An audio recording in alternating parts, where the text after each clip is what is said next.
یه زن تا وقتی شوهرش توی چشماش عزیزتر از خواهرش نیست و توی دلش بزرگتر از برادرش، هنوز زن زندگی نشده. اگه یه روز توی جمع خواهرت یا برادرت به شوهرت بی احترامی کرد و تو فقط نگاه کردی و خندیدی، بدان با همان خنده حرمت زندگیت را برباد داد.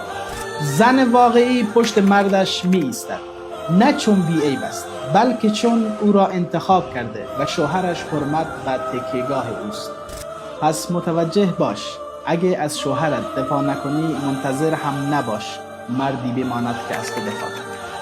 و اما نکته مهم، هر وقت مشکلی پیش آمد قرار نیست تلفن دستت باشد و بلافاصله خانواده‌ات از ماجرا باخبر شود.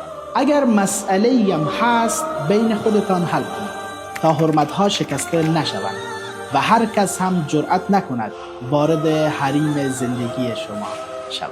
پس هر دو با هم برای هم.